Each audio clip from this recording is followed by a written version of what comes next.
On today's Exploring History podcast, we'll look at America's newest national holiday, what has been called America's Second Independence Day. I'm referring to the day known as Juneteenth.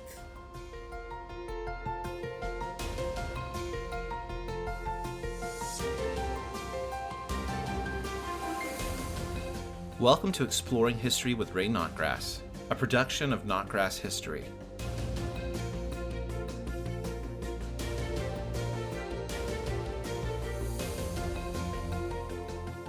I'm Ray Notgrass. Thanks for listening, and happy Father's Day coming up on the 16th. God bless you in your vital role as father in your family. The date was June 19, 1865. The place was Galveston, Texas. At the time, Galveston was the largest city in Texas. It was a busy port city, the place where the valuable harvested crop of cotton was shipped out from the state to textile factories elsewhere. Texas was the westernmost state in the Confederacy and had seen little fighting in the Civil War. African American dock workers in Galveston had heard some news from incoming ships, and they had begun to celebrate. Their white overseers strongly reprimanded them and ordered them to concentrate on the jobs they were supposed to do. But the rumor they had heard was true, and it gave them good reason to celebrate. On that day, Union Army General Gordon Granger arrived in the city along with 2,000 troops. Granger had come to assume command of all Union forces in Texas. Union troops were still needed in Texas to maintain order.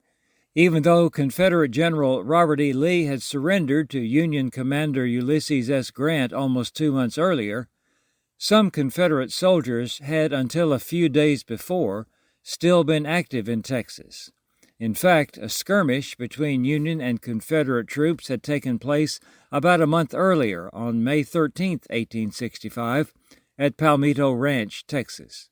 The participants didn't know it at the time, but this turned out to be the last battle of the Civil War. The remaining Confederate troops in Texas surrendered at Galveston on June 2, 1865, just over 2 weeks before General Granger's arrival. But Granger had bigger news than the arrival of a new force of Union soldiers. Granger had a proclamation to announce, General Order No. 3, and this is what it said. The people of Texas are informed that, in accordance with a proclamation from the Executive of the United States, all slaves are free. This involves an absolute equality of personal rights and rights of property between former masters and slaves, and the connection heretofore existing between them becomes that between employer and hired labor. The freedmen are advised to remain quietly at their present homes and work for wages. They are informed that they will not be allowed to collect at military posts and that they will not be supported in idleness either there or elsewhere. Just about everyone who heard or read the proclamation was stunned. Slavery was abolished. All enslaved persons were free. The peculiar institution, as Southerners often called it, that had kept 250,000 persons in bondage in Texas was ended. The practice that had sustained much of the state's economy and that had helped to define how society operated in Texas was no more. A major motivation for white Americans moving to Texas earlier in the 1800s had been to own sizable tracts of land on which they could practice slavery. The Constitution of the short-lived Republic of Texas, and later that of the newly admitted state of Texas, protected slavery and placed severe restrictions on free black persons in the state. Many white persons in Texas at the time believed that black persons were inferior and that slavery was right and proper. So the general order that Granger announced on that June 19th was a shock, and the statement of equality of rights was an even greater shock. Both black persons and white persons were going to have to learn how to live their lives in a different way, on the basis of true freedom and true equality for all people. That new basis of freedom and equality would be a century in coming fully, but the foundation was laid that day in Galveston. The practice of slavery has marred human civilization from its earliest days. Nations around the world practiced slavery. It was a common aspect of life. Usually, enslaved persons were prisoners of war that victorious armies took from defeated nations. Victorious African tribal leaders, for example, enslaved members of defeated African nations. Race was not an issue in those situations. The issue was power and domination. Because enslaved persons came from all walks of life, some were highly skilled, and their masters entrusted them with important responsibilities. Enslaved persons came from many nations and ethnic groups. But the thing to remember about anyone who was enslaved was that they were not free. They were held in bondage and were considered property. Enslaved persons could sometimes gain their freedom by grant of their master or by buying their freedom, but until and unless that happened, they were in bondage. Slavery became less common in Europe during the Middle Ages. The practice of serfdom largely replaced slavery, although the conditions for serfs were mostly the same. The practice of slavery reemerged when Europeans began exploring Africa in the late Middle Ages. European explorers to Africa captured people and brought them back to Europe, where they were sold into bondage. Sometimes tribal leaders in Africa cooperated with Europeans by selling captives to them. The practice of slavery expanded when Europeans began to explore the New World. Traders brought enslaved persons to the English colonies in America in the early 1600s. Europeans began sugar plantations in the Caribbean region and shamefully used slavery to provide their workforce. Only a relatively few people opposed the practice of slavery during the American colonial period, and these few were considered extremists. In the new United States, states in the North gradually ended the practice, but it continued in the South, especially on the large plantations. The views that people held on the practice of slavery covered a wide spectrum, from those who flatly opposed it to those who defended it as a positive practice that made economic sense and that lifted captives from Africa out of pagan ignorance and poverty. Southern leaders believed that their region was economically dependent on slavery, despite its detrimental effects. Slavery provided relatively cheap labor, but the practice of slavery devalued human life. An economy based on the labor of enslaved persons was never as productive as one based on the labor of free people who could innovate and work hard to improve their lives and the lives of their families. The practice enabled and justified indolence on the part of white people, and it allowed and encouraged white people to treat black people harshly. Many white persons held the erroneous belief that black persons were intellectually inferior and that the two groups could never coexist as social equals. Some Americans were troubled in their consciences about slavery, but continued to accept it. Thomas Jefferson, for instance, wrote in the Declaration of Independence that all men are created equal, that they are endowed by their Creator with certain unalienable rights, that among these are life, liberty, and the pursuit of happiness. But Jefferson held people in slavery, as did many of the Founding Fathers and many of our first presidents. Many American leaders struggled in their hearts over what to do about slavery, but they continued to accept the practice. Gradually, in the first half of the 1800s, the once extreme, unthinkable position of advocating the abolition of slavery became more mainstream. The 1860 Republican candidate for president, Abraham Lincoln, declared, "If slavery is not wrong, then nothing is wrong." Still, he did not, at that point, advocate ending slavery where it existed. Lincoln did not believe that the president had the authority to do so. He only opposed extending slavery into the territories where it could eventually become the practice in newly formed states. By contrast, most Southern defenders of slavery were fierce in their defense of the practice and in the right of Americans to take their, quote, property, unquote, as they called enslaved persons, into the territories. According to the 1860 federal census, almost 4 million persons were held in slavery in the United States. But the tide of human opinion on the practice of slavery had begun to shift. Haiti abolished slavery in 1804. Britain outlawed slavery throughout its empire in 1833.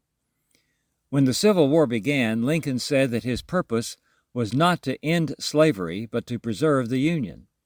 As the war progressed and the Union found only intermittent success and frequent defeat on the battlefield, Lincoln came to believe that he had to do something to give the Union a moral cause to pursue victory and to disrupt life in the Confederacy.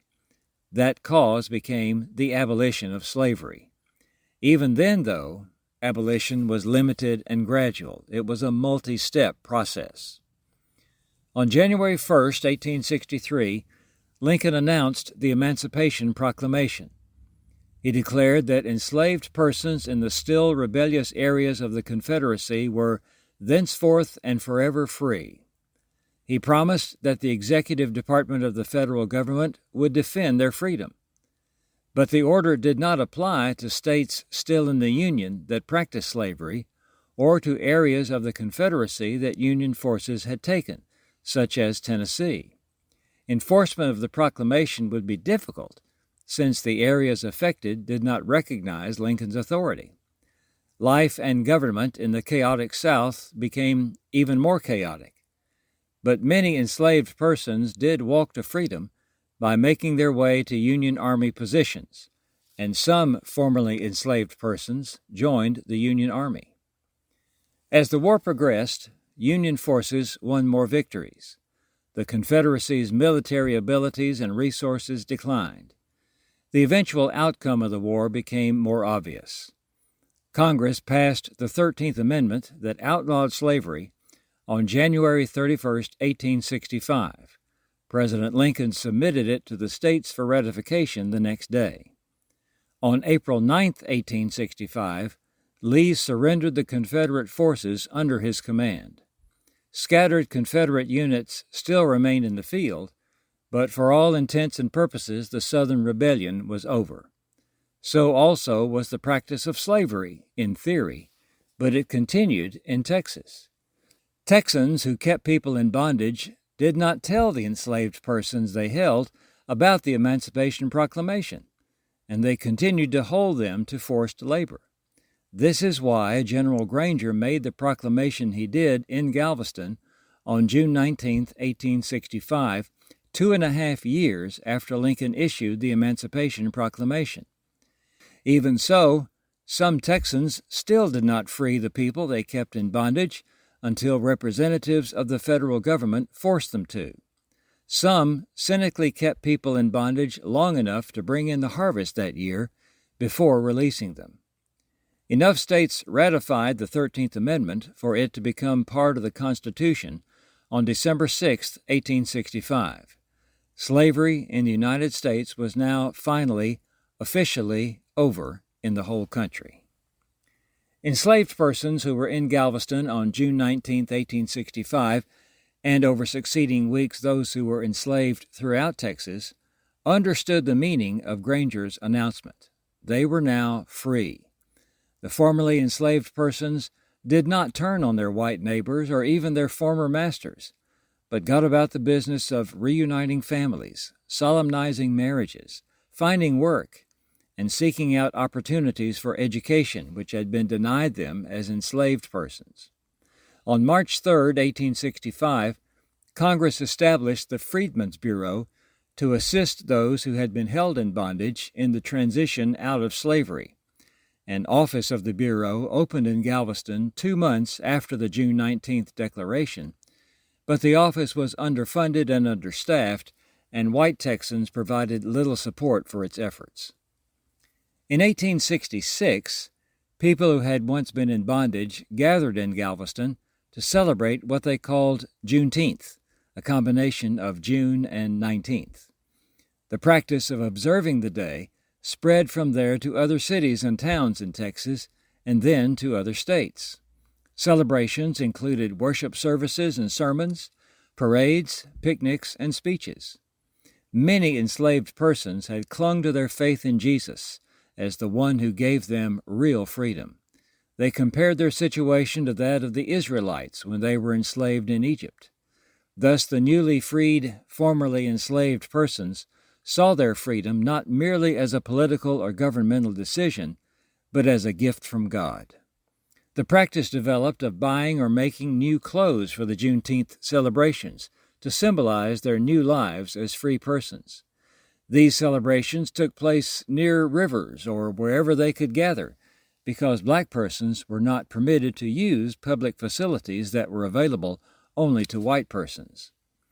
This kind of discrimination characterized the late 19th century and early 20th century for black Americans. Those who had been enslaved were now free, but the attitude of many white people who held political power was, "We can't own you as slaves anymore, but we're going to restrict your rights and your lives as much as we can." Immediately after the Civil War, black persons could vote and hold office, but even those rights were taken away in subsequent years. Black persons had to cope with what came to be called Jim Crow laws enforcing segregation. Here's where that term came from.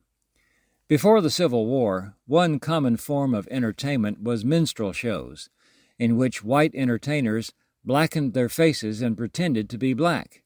They performed as stereotyped black persons that white audiences wanted to see. One such performer was Thomas Rice. About 1830, Rice performed a show in blackface as the character Jim Crow, a clumsy black man who sang and danced. After the Civil War, the term came to be a label for the discriminatory segregationist system of laws that made black Americans second-class citizens, a system that, in effect, treated all black persons as Jim Crows, people who didn't deserve to be respected. Black Americans wanted and deserved equal rights, but these were a long time in coming. The 1896 Supreme Court decision, Plessy v. Ferguson, was a step backwards in this struggle, as the court upheld the practice of states maintaining separate but equal facilities for the races. Schools, railroad cars, and other public facilities were separate, but in fact were hardly ever really equal. Organizations such as the NAACP, the National Association for the Advancement of Colored People, tried to use court cases to chip away at discrimination, but few government leaders supported their efforts. During World War II, black Americans served with distinction, but almost exclusively in segregated units. On the domestic front during the war, many black Americans took part in what they called the Double V movement, one V for victory abroad and one V for victory at home. It was ironic to them that they fought overseas for freedom from oppression, but at home they still faced discrimination and oppression. In the years after the war, with the patient guidance of black leaders and the patient and often self-sacrificial efforts of many black Americans, the situation began to change. The 1954 Supreme Court decision, Brown v. Board of Education, outlawed segregation in public schools, although the actual implementation of this decision took many years. The 1964 Civil Rights Act was a major step in achieving equal treatment for all Americans. In 1872, black Texans raised money to buy a location they called Emancipation Park in Houston. 10 acres in size, it is the oldest park in Texas. Originally, it was only used for Juneteenth celebrations. At the time, it was the only park in Houston available to African Americans. The park had to close after a few years because of a lack of funds to maintain it. The owners of the park donated it to the city of Houston in 1916, and the city made it a municipal park in 1918. But again, it fell into disuse. The efforts of many people revitalized the park in 2007, and it now has extensive and beautiful facilities. In 2017, the city renamed the street on which the park is located Emancipation Avenue. Other cities have also established parks to honor Juneteenth. In 1979, Texas was the first state to make Juneteenth a state holiday. It was first observed in 1980. In 2021, Congress established Juneteenth as the 12th national holiday. In the curriculum that Notgrass History publishes, we tell the whole story of America, the pleasant and the difficult, our successes and our failures. We include literature that reflects the experience of Black Americans. America has definitely changed for the better in the context of our topic today, but progress does come slowly and with difficulty. To close this discussion of Juneteenth, our nation's second Independence Day, I'd like to quote the closing passage of Martin Luther King Jr.'s I Have a Dream speech, delivered at the Great Civil Rights March on Washington in Washington, D.C. on August 28, 1963. King spoke of the day when all Americans would enjoy the freedom we so often talk about. He said, "This will be the day when all of God's children will be able to sing with new meaning, 'My country, 'tis of thee, sweet land of liberty, of thee I sing. Land where my fathers died, land of the pilgrim's pride, from every mountainside, let freedom ring.' And if America is to be a great nation, this must become true. So let freedom ring from the prodigious hilltops of New Hampshire. Let freedom ring from the mighty mountains of New York. Let freedom ring from the Alleghenies of Pennsylvania. Let freedom ring from the snow-capped Rockies of Colorado. Let freedom ring from the peaks of California. But not only that. Let freedom ring from Stone Mountain of Georgia. Let freedom ring from Lookout Mountain of Tennessee. Let freedom ring from every hill and molehill of Mississippi. From every mountainside, let freedom ring. When we let freedom ring, when we let it ring from every village and every hamlet, from every state and every city, we will be able to speed up that day when all of God's children, black men and white men, Jews and Gentiles, Protestants and Catholics, will be able to join hands and sing in the words of the old Negro spiritual, 'Free at last, free at last. Thank God Almighty, we are free at last.' I'm Ray Notgrass. Thank you for listening.